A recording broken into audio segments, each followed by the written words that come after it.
Hi friends, ఈరోజు మీకు నేను చాలా టేస్టీగా ఉండేటువంటి టమాటా రసం ఎలా తయారు చేయాలో చేసి చూపిస్తాను.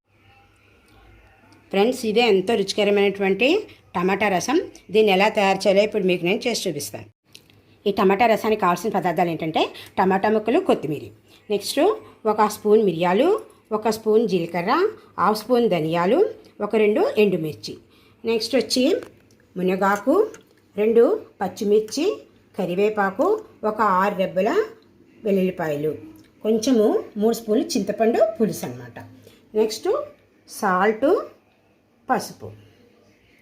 తర్వాత పైన తాలింపు కోసం అనేసి 1/2 స్పూన్ మెంతులు, 1 స్పూన్ జీలకర్ర, 2 ఎండుమిర్చి, 1 స్పూన్ ఆవాలు, కరివేపాకు, నెక్స్ట్ తాలింపుకు సరిపడే ఆయిల్. ఇవి మనకి కావాల్సిన పదార్థాలు. దీనికోసం ముందుగా వీటితో ఒక కచ్చాపచ్చగా పౌడర్ను, దీంతో ఒక కచ్చాపచ్చగా పేస్ట్ని ముందర ప్రిపేర్ చేసి పెట్టుకోవాలి. దీనికోసం ముందుగా మిక్సీ జార్ తీసుకుని దీంట్లోకి మనము జీలకర్ర, మిరియాలు, ధనియాలు, ఎండుమిర్చి కూడా వేసేసుకుని మనము కచ్చాపచ్చగా గ్రైండ్ చేసుకోవాలి. ఈ విధంగా గ్రైండ్ చేసుకున్న తర్వాత దీన్ని తీసి పక్కన పెట్టుకోవాలి. ఇదే మిక్సీ జార్లో మనము పచ్చిమిర్చి, వెల్లుల్లి, మునగాకు, కరివేపాకు కూడా వేసేసుకోవాలి. ఇందులోనే కొంచెం సాల్టు, కొంచెం పసుపు కూడా వేసేసి మనం మిక్సీ ఈ విధంగా కచ్చాపచ్చగా మిక్సీ పట్టిన తర్వాత దీన్ని కూడా ప్లేట్లో పక్కకు తీసి పెట్టుకుందాం. ఇప్పుడు ఇంకో మిక్సీ జార్ తీసుకుని ఇందులో ఈ టమాటాలు, కొత్తిమీర, ఈ మిగిలినటువంటి సాల్ట్, పసుపు కూడా వేసేసి మనం మిక్సీ పట్టుకోవాలి. ఈ విధంగా మిక్సీ పెట్టి పక్కన పెట్టుకోవాలి. కొంతమంది అయితే ఏం చేస్తారంటే చేతితోటే టమాటాలు పిసికేసి పైన తొక్క తీసేస్తారనమాట. కానీ నేను మొత్తం అంతా వచ్చేలాగా ఇలా గ్రైండ్ చేసుకుంటాను. నెక్స్ట్ స్టవ్ వెలిగించి స్టవ్ మీద గిన్నె పెట్టి గిన్నె వేడెక్కాక 1 స్పూన్ ఆయిల్ వేసి ఆయిల్ వేడెక్కాక మనం గ్రైండ్ చేసుకున్నటువంటి పచ్చిమిర్చి, వెల్లుల్లి ముద్ద ఉంది కదా, ఆ ముద్ద వేసేసి ఒకసారి బాగా వేయించుకోవాలి. ఈ విధంగా వేగుతుండగా మనం గ్రైండ్ చేసుకున్నటువంటి టమాటాలు ఉంది కదా, టమాటా రసం ఇది వేసేయాలన్నమాట. వేసేసి ఒక్కసారి కలిపేసుకోవాలి. ఈ విధంగా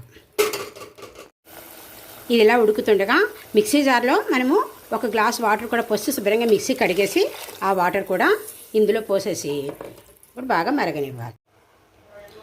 ఇలా మరుగుతుండగా ఇందులోనే ఇంకొక 1/2 గ్లాస్ వాటరు, మనం తీసుకున్నటువంటి 3 స్పూన్ల చింతపండు రసం కూడా ఇందులో వేసేసి బాగా కలుపుకొని బాగా మరగనివ్వాలి.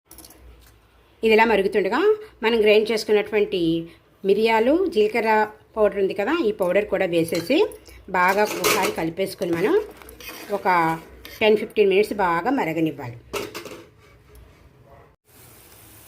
ఈ విధంగా 15 మినిట్స్ మీడియం ఫ్లేమ్లో మనం మరిగించుకున్న తర్వాత దీని మీద కొంచెం కొత్తిమీర వేసేసుకొని కిందకి దించేసుకుందాం. తాలింపు కోసం ముందుగా స్టవ్ వెలిగించి బాండి పెట్టి బాండి వేడెక్కాక తాలింపుకి సరిపడా ఆయిల్ వేసి ఇందులో మనం తాలింపు గింజలన్నీ వేసేసుకొని మనం తాలింపు వేయించేసుకుందాం. ఈ విధంగా దించిన తర్వాత దీన్ని ఒక సర్వింగ్ బౌల్లో తీసి పైన తాలింపు వేసేసుకుంటే మన టమాటా రసం రెడీ అయిపోతుంది. ఈ విధంగా సర్వింగ్ బౌల్లోకి టమాటా రసం తీసుకున్న తర్వాత దీని మీద మనము 1 స్పూన్ నెయ్యి వేసేసుకుని పైన తాలింపు వేసేసుకుంటే మన రసం రెడీ అయిపోతుంది. ఫ్రెండ్స్, ఈ విధంగా ఎంతో రుచికరమైన టమాటా రసం తయారైపోయింది. కొంచెం మనం కొత్తిమీరతో దీన్ని గార్నిష్ చేసుకుని సర్వ్ చేసుకోవచ్చు. సో మీకు అందరికీ కూడా ఈ వీడియో నచ్చింది అనుకుంటాను. All of you, thank you for watching this video.